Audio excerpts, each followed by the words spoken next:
Hey guys, welcome back to this episode of The Backstory. Why does sexual assault continue to be such a widespread issue on university campuses? And why are survivors still the ones expected to stay silent? Trigger warning, this episode discusses sexual assault and harassment, so please take care while listening. Today we're joined by Tooba, who shares her personal experience of sexual assault at university and helps us unpack the culture around campus life, from power dynamics and social settings to accountability, prevention, and what real change should look like. If conversations like this matter to you, please make sure to subscribe and follow us on YouTube, Instagram, and TikTok for more honest, necessary discussions that will truly challenge systems and amplify voices that are often ignored. So let's get right into it. Today, I'm joined by Tooba, who's joined us here in Primrose Hill.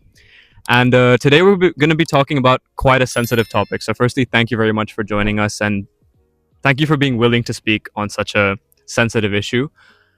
I guess we can get straight into it, and I can start by asking you a little bit about an experience you wanted to share that happened during our time at Warwick. So we studied at the same uni. So maybe you can start off by telling us a little bit about what actually happened.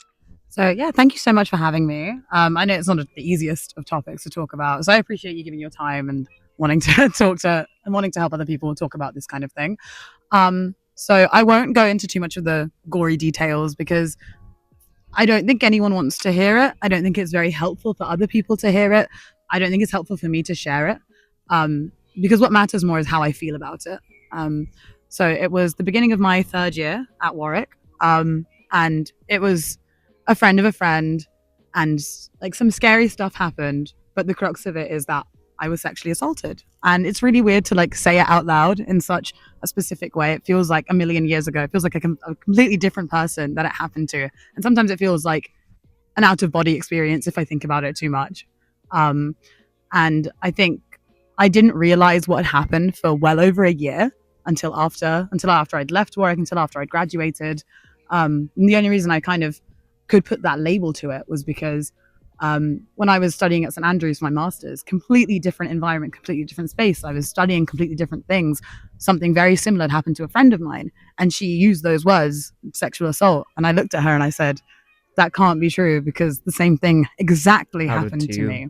And it was one of it felt like a scary realization at first, but then it started to make sense. The more I thought about it, the more I felt comfortable within those names. It made sense that like I was a victim of sexual assault. And it took you a while to kind of process that, which is quite interesting, that in the moment or in the few moments after that, the few days, it took you an entire different setting and degree and getting out of that friend's bubble to realize what had happened at a different uni. And that's quite interesting. Was it just through your friend telling you what had happened? And then you kind of like connected the dots and thought that, oh shit, this is actually what happened to me as well. Well, we had talked about our own experiences. So she hadn't been coming to seminars, and I like went to her flat and I went to check on her. We were both new to the uni. She was American, so it was like completely different for her. And I'd brought her some reading stuff, and I said, what's been going on? And we weren't that close. She just was a very kind person. She just happened to be quite open about it. And she was so shocked. And I think when you hear these things, you feel so external to it. You feel very far away. You put yourself in a position to be the listener, to actively listen. But as she was saying it, I kept wanting to interrupt and be like, wait, no, that can't be true. That cannot have happened. That those things don't happen. Because if it happened to you, that means it happened to me. So it's almost like you wanted it to not be true for Absolutely. her. Absolutely. I don't want anyone to go through it. Yeah. But like, I think in the most selfish way possible, I really didn't want to have gone through it as well. Yeah, and I guess it can make you quite avoidant initially to talk about those topics at all, because anything that may suggest that it's something you experienced, you want to put away and you don't even want to consider, right? Yeah, you want to compartmentalize it. Yeah. And for me, I think I like to, the way I compartmentalize is that there are certain protocols to things that should happen. And in this specific situation, I said no multiple times. And we're always taught, if you just say no, the other person will respect you enough that it will just stop. But it was really scary. And I think there's no other way to kind of say it or talk about it. It feels very childish sometimes to think like I was just too scared, but I wasn't. I said no, and the other person just kept going. And it's really frightening more than anything else to think that somebody can physically overpower you and they don't want to hear the no, Yeah. that they'll get angry about no. I think the anger is what confused me the most. Yeah. And in that situation, I mean, we don't need to go into much detail, but did it feel like if you had said something too much, you would be overreacting? Did you feel like, oh, I shouldn't say too much. Maybe I'm overanalyzing it. Did you start to doubt yourself, not just in the moment, but also in the few moments after when the situation finished? Did you kind of have any self-doubt on what had happened? Absolutely, because I'm laughing about it now because like the idea that it's so small, the idea of saying no. Somebody can offer you something and you just say no thanks, Yeah. and it's finished. Mm. But in this situation, which is very intimate, I kept stopping and saying, oh, can we slow down a bit? No, kept saying like the word no, I don't want to do this. And instead of being met with I'm sorry, or like, yeah, of course we'll leave it, should we have a cup of tea, it was like Persistent. yeah, it was met with anger. Mhm. And the only reason it actually fully stopped was because it was in my flat and I ran downstairs and there were like a group of my male friends were there. Okay. And they were a lot bigger than me, and they were bigger than the guy in question. And so I asked them to like come and knock on the door, so that they could, in hopes of intimidating him, because he wouldn't leave. And I think that was the most confusing thing, that like this kind of act should be met with like joy, it's fun, it's pleasure. Yet I was being met with anger and hostility, Yeah. and he didn't even seem like he wanted to be there. So it was just really, A lot of confusing yeah, emotions more as than well. anything confusing. At the times, like more confusing than scary. But then as I reflected on it, I was like, this is terrifying. Yeah. And I want to touch on the friends aspect, as you mentioned, a lot of male friends were luckily there Yeah. for you. But how was it in the aftermath to share things with friends? Did it feel like you could open up about this initially? Did you have the support? Because it's so important for us to have a support system no matter what we go through and be comfortable to share things with people. But sometimes it's not that easy to do it. Even if we feel really close to someone and something happens, I don't know, like you can still feel a little bit of apprehension that will they even understand? Yeah. And so I wanted to ask how it was for you. Well, to be honest, so I wasn't expecting anything to happen, first of all. I think that should be made clear. Like, even though I've said these things about like the act of joy and the act of pleasure, Mhm. that's not what it was. Just, it happened so quickly. Yeah. And it was forced upon me. So when I kept saying no, it was this like, none of this is meant to happen, especially this. How could this be possible in my own house, in my own room? So when I came out of it, I told my friends, like they're my dearest friends in the world. We were a house of 6 girls all together. So I felt really open and very comfortable with them. But because I didn't know what had happened, I couldn't fathom it. I don't think they kind of knew how to approach it either. So it wasn't that I felt alone because of the lack of support, because it was there if I needed it. But it was more just like I didn't have the tools or the words to describe what had happened. It's very scary to think that like the only thing I knew is that I said no, it kept going, but eventually it was stopped by the presence of my other friends. Yeah. And I don't even think I spoke to them about what had happened. I think Okay. to them it was just a scary situation that they like came in and stopped. I don't think they knew about the ins and outs of it. Yeah. Okay. No, that makes sense. And I think we studied at the same uni, right, at Warwick, and it was something that sadly happened quite often. When we started uni in 2019, right before that, 1 year before that, there was quite a big scandal. There was a group chat that was leaked, and there was all sorts of like weird conversations within that group chat. And I think then the people were also reinstated back to the university. So when we started in Freshers Week, we still saw a little bit of the aftermath, like the protests were going on. And During I think our open days, yeah. yeah, exactly. And it was quite I didn't know of this incident before uni, so when I came to hear of it, it was quite scary. Like, oh my god, this stuff is happening. And I guess the overarching thing I want to talk about is just UK uni culture, and I'm sure it happens in the US too. But since we were in the UK, let's talk about that in particular. It's something that happens quite a lot, and now it's just kind of like a given. I'm not talking only about assault, but also about spiking culture and Oh all my of these goodness, things. yeah. I think I wanted to share a story that happened in our third year of university. Basically, two of our friends, our very close friends, got spiked, and they were out on a night out, and you were also at the night out. And the club that they were at, I mean, it's very small, very compact. Like everyone is kind of grouped in together. It's very hot, it's very sweaty. And I remember, because we weren't at the night out, we got texts from these two friends in just jumbled English, just letters everywhere saying things that did not make sense, and we had no clue, but we could kind of gather from it that they said something along the lines of that they had been spiked. So then we had a whole situation where we gathered, we rushed to the place. We had a friend who had a car. He drove to the place. And I remember when I went and entered the club, firstly, it took me ages to even convince the bouncer to get let in. Were so horrible. Another point I'd like to return to on UK club culture and how bouncers like almost perpetuate and instigate cycles of these violences because they are just not helpful. No, not at all. And he was like, oh, I need proof. And I was like, listen, I was showing him the text, but he's like, no, but you need to pay for entry, but it's closing. And I'm like, I do not want to go out. It's 10 minutes to close. Look at me, I'm in my pajamas. Yeah, literally. Like, why on earth would I come into your institution to do this? And anyway, so I went downstairs, and then honestly, the sight that I saw of these two friends who are very good friends, almost not able to move, and they could not function, and it was extremely scary to see that. And then we had friends help us lift them, put them into the car. We went to the hospital, and we sorted the situation. And at the end of the day, they weren't even able to tell at the hospital if something happened or it hadn't, because again, that's a different problem with the NHS, and it took 7 hours for us waiting. Classic. But all in all, I think this problem happens so often at Warwick. For example, even when we asked them afterwards, they were like, we were very careful. And these weren't two friends that would just have anything from anyone. They were very careful about their drinks. They didn't even drink too much. They don't know who did what. And it's almost like a sign of control that the people who do this want, right? So what do you think about why people kind of do this sort of stuff? And just on your point on UK culture in general.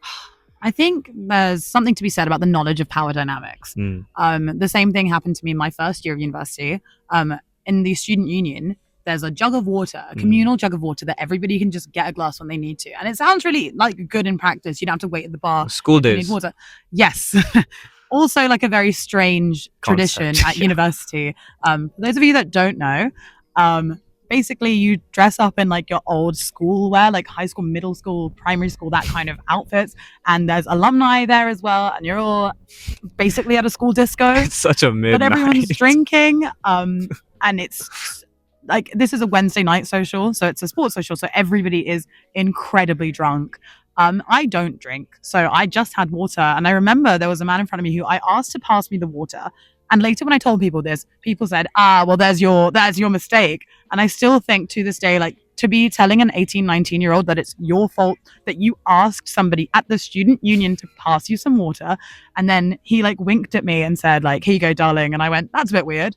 I drank it and I could not tell you what happened to the time. He actually winked at you. Yeah, he winked at me. And I remember like it's such a specific memory that I was like, okay, whatever. Yeah. It felt like 2 hours had passed, but really only 4 minutes had passed. And nobody would let me go home. Everyone was like, no, enjoy the night. And I wonder if it's because people knew that something had happened. Because apparently I came back to the flat and acted like in a way that I would never act. I was very loose. Again, I couldn't function. I could barely speak. And I was so scared because I was 18 and it was terrifying. I spoke to Nightline. They were not helpful. I think they don't have the capacity to be helpful. It's just a bunch of students who are talking on the phone to you. Yeah. What do they know as well? Like, what do they know? They're also just 18-year-olds. Yeah. Like nobody's equipped to talk about this kind of thing. Yeah. I didn't want to go to the hospital because of the NHS waiting times, and I knew it would be out of my system.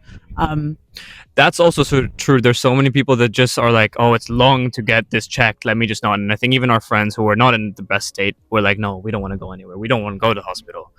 Because we're not being taken advantage of. So it doesn't really, nothing needs to happen here. Yeah.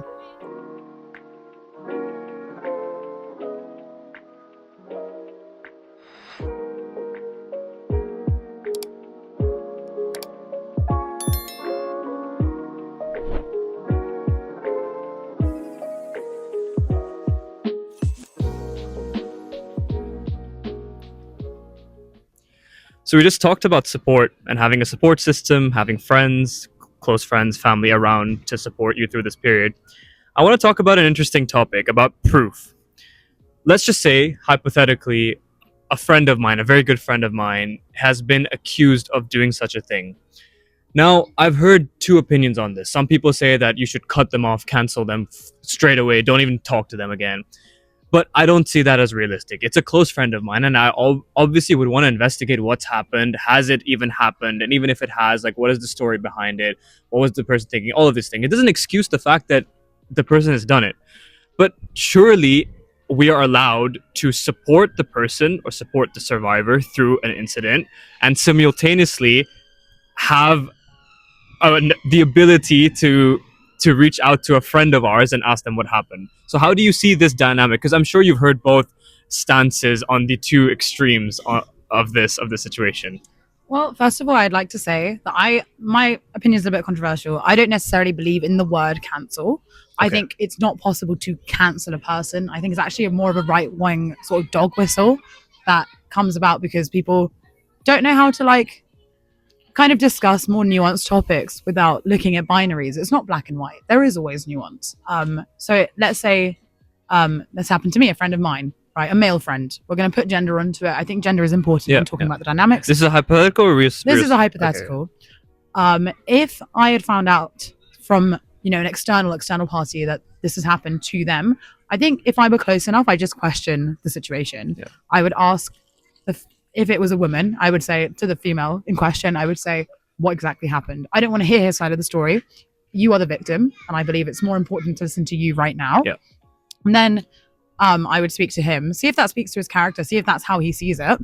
If the situations align, then I would probably make my decision based on that. And what if they don't? What if they don't? Can you give me an example? Like, let's just say it's a friend and you were like shocked that they could even be accused. And this happens, right? Right. It hasn't happened to me personally. I don't know if it has to you, but you hear of, oh, how could that person do it? Or this is so out of characteristic. We could have never imagined this kind of person to do such a thing.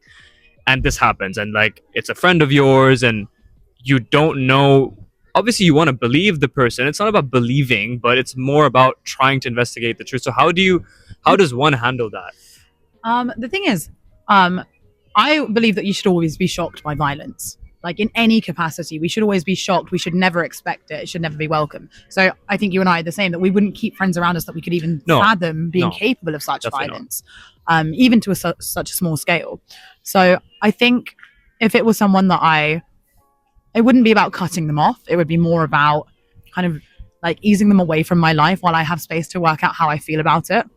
If another person came to me and they were really upset about these actions that may or may not have happened, I think I actually would be more inclined to believe that. Yeah. I'd rather be on the side that might be right, that might put somebody away for it, than actually be on the wrong side and believe someone that actually did something. Yeah, exactly. And we looked up the statistics because you hear so many times people say that, oh, they could make it up.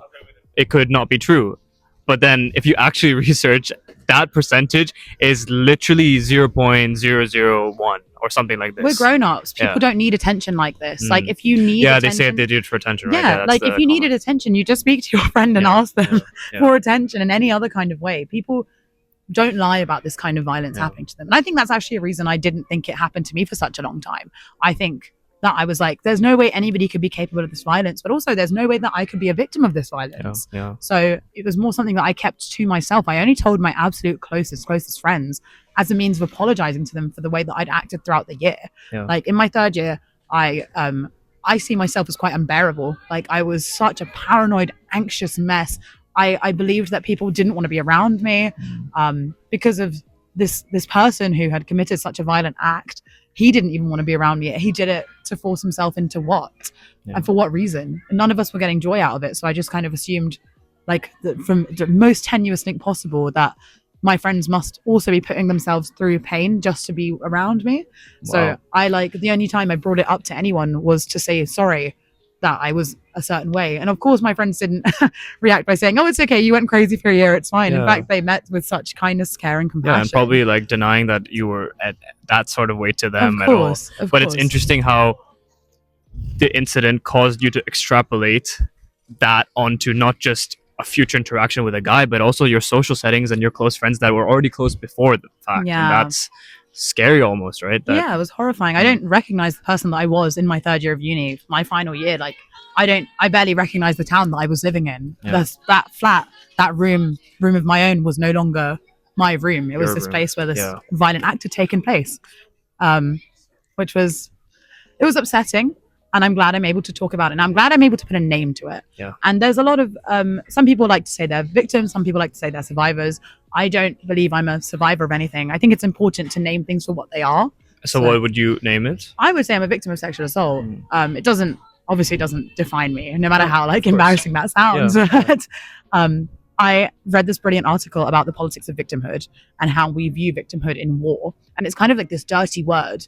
People are not just victims. They're not just this. Nobody's saying you are just a victim, but it was something that happened to me without my consent. Yeah. So I feel like I was a victim of it, and I've come out of it, and I don't feel I've come out of it better. I believe that it's something that shouldn't have happened in the first place. In fact, I've come out of it worse, but it did happen, and I'm a victim of that. Yeah. I think moving on from to another concept that I think the definition can be a little bit distorted is this whole concept of feminism, right? Okay. And I think we are now exposed to so many different groups, and sometimes it's the extreme polar opposites that sell and that create the news, and we kind of see, I mean, even in any field, religion, and even in terms of feminism, when we think of feminism, and I mean guys in general, sometimes we just think of extreme feminism, and therefore we think, oh, we're not feminists at all. So what is the actual, and then on the other side, you have the people who are like, we hate all men, and this has become like a catchphrase, right? We hate men, and sometimes as men, we also feel like, okay, but what's that? Like, you just hate all men that exist? The alienating, yeah. So what's the correct way to define it, and how do you see the concept of feminism? Well, just to be clear, I'm not like an expert on feminism in by any means necessary, but like I have a degree in peace building and mediation. I feel like I'm pretty qualified to talk about it, having studied various feminist methodologies over the last couple of years. And there's this brilliant philosopher, theorist, thinker, whatever you want to call her. Her name is Cynthia Enloe. And one thing that she wrote years ago that stuck with me is this idea that to be feminist is to be innately curious. And we should always be curious about where violence comes from, when violence begets other violence, and like more importantly, how people resist that violence. How do they find joy in spite of it? And I think that to me is feminism. We like look at systems, we see how they're structured, who's at the top, who's at the bottom, for what reason, which power dynamics play out, and why, and what we can do, what other people have done in the past to dismantle those systems. So I don't think I need to say it to believe it, but like we live in a patriarchy. The world in which we live is defined by men first, and then women, and then everybody else. Gender plays a massive part in how we see each other, how we are socialized. And I think not to excuse when people say, oh, we hate men, we want to like kill all men, that's incredibly violent, we don't want that. But what it's actually talking about is like there's certain privileges that come with being a man that women are not privy to, and that in itself is not a bad thing. But what is bad is when you exercise it and perpetuate it and use it for continuous bad. It's like when people say like eat the rich or like kill the rich, they don't actually hate rich people for having money. But like, let's say you're a very rich person and then you open up a sweatshop. Like, you're not the best person in the world for doing that. And when people say like we hate men, usually what they're saying is like that this man has done something to me. I'm a victim of something by this man, whether it's deceit, whether it's manipulation, whether it's gaslighting. And there's no kind of systems in place that allow me to kind of react in a good way. But then how come it's not phrased in that way? Well, it's not the catch-all phrase. Right now we're in this age of like AI and clickbait, quick stuff. Yeah, everything needs to be quick. We no longer have the patience to sit and listen to each other. Whether that's for better or for worse, that's for other people to discuss. That's not what I'm here to say. But what it means is that it's easier for certain people to connect on these small phrases. And I think that's why the anti-feminist movements and like anti-gender as a movement has come so far, because it's very easy to group together all people that call themselves feminists into blue-haired whatevers who don't shave their armpits and they just do it for attention. It's these same kind of things that are talking about attention and how all women crave is truly attention because they didn't get it from a father or didn't get it from a boyfriend. Like these things, they're not true. People are just people. And I think the sooner we discuss care and compassion and kindness and gentleness, the more likely we are to get to a world in which we can like dismantle gender and therefore dismantle patriarchy. Yeah. And what role do you think men should have in doing so? So look, there's a lot of talk about this male loneliness epidemic. And I think I read something really interesting that was like, but men set those systems up, right? If men were actually caring about each other, they were kinder to each other. Ask your friends what they're up to, not just come talk to me if you need to, but lead with actual questions. Have compassion. Read poetry. Men should read poetry. Men should read more literature. Shout out Read- Ish. I think truly, like, the world would be so much better if we like created for the sake of creating, learned for the sake of learning, and read for the sake of like purely just reading, understanding each other. Yeah. I don't think we should let the toxic sides of both masculinity and femininity and the feminism movement dictate what's the truth, right? Yeah, and also, sorry, on that point, the women that do say like we hate all men, that's like something called gender essentialization, where we hate one group of people for the sake of the fact that they biologically are this way. And what it does is it instills transphobic ideas into us that men are a certain way and women must be the antithesis of that. If men are evil, women must be inherently brilliant. So if you do have a trans woman, then because they're biologically of man, then they must be evil as well. Yeah.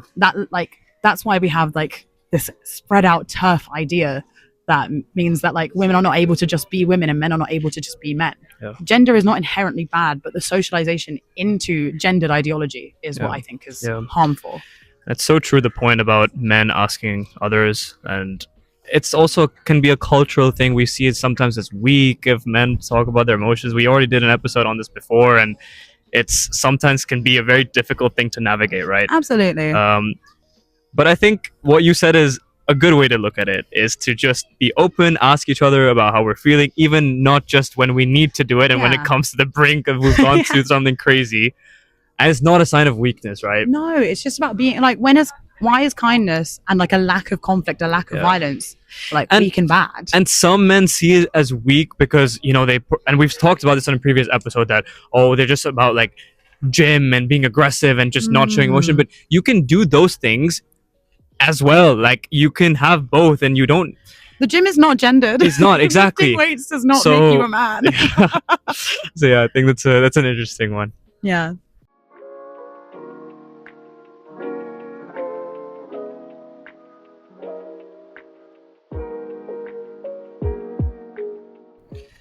So just to wrap up the conversation, I want to talk about, on an institutional level and also on a personal level, what can we actually do to enact change? You know, when the incident happened at Warwick, the one I was talking about in 2018, there were so many statements put out, so many policies changed, so many things are said. But on an individual level, what can we actually do? We can obviously engage in protest. We can do that. We can get the word out there. But does that actually make a difference? Are we actually making a difference? And if not, then what can we do to make a difference? Well, I think absolutely. I think the idea that protesting doesn't do anything, like, is actually really harmful for us as a democracy, more than anything else. When we were in our third year, there was the Protect Warwick Women situation happening. They did that during COVID. They were out there for 67 days consecutively. They were doing their assignments out there. People were bringing them food. When they were camping in the piazza. Yeah, exactly. For those of you that don't know, to kind of combat this sort of spiking scandals that really took a hit at Warwick, a group of like some really brave young people sat and camped out in the middle of like the Warwick kind of main square, if you will. It's a campus university. So in the middle of campus, they camped out, encampments before encampments were cool, if you will. But okay, so on that, do you think there's any measures that are too extreme? Because I remember at my grad at my master's, outside the hall, there was a massive, it was a protest for Palestine, and that's amazing and everything, but there were people lying on the floor right outside the hall, obstructing our view to get in, making it difficult for us to even celebrate our grad. Yeah. So are there measures like this that go over the top? Even if we look at other movements, for example, the vegan movement, when they come into restaurants, right? Come into like meat restaurants and start, or even the oil, just stop oil, and they lie on the floor. So is there something that you would see as too extreme? No, I think protesting should make others' lives more difficult. And if you're the kind of person that believes that like protesting is good until it impacts my daily life, until it impacts my celebration and what I want to do in my day to day, then I think you need to have like a really good hard look at yourself and think, what do I want out of other people protesting? Like, why do we boycott? Because boycotts actually disrupt the day to day of a business. So if it like bleeds into your daily life, I think that's something to be celebrated more than anything else. I'm sorry it impacted your graduation. No. But, we did in St. Andrews, the same kind of thing happened, not during my graduation, but the year before, and in 2023 as well. There were lots of things for Palestine outside, and I thought it was like almost quite beautiful to be a part of it in some way, to like cheer them on from the side, to even be in those protests. Unfortunately, it does come at the behest of other people and their days, and like but those days are not made less special, but those impacts are still felt. And I think that's important. So on the restaurant one, for example, if Okay. we look at veganism, is that actually going to make a change? Like if I'm eating at a restaurant and someone walks in and starts doing all sort of stuff, will I not just be annoyed rather than be like, oh, I should go home and search up what the cause they're fighting for I is? actually don't know anything about this vegan thing, but I'm thinking more about Just Stop Oil. Okay, let's I talk think- about that then. Yeah, I feel like Like, because they're on the road, right? Will I not just be like, I want to get to my destination? Like, are there not other better ways to get that message across? Because I don't think, and maybe we can look at statistics and probably it does make a difference, but the people who are in that traffic, are they going home and being like, oh, I got stopped by these people.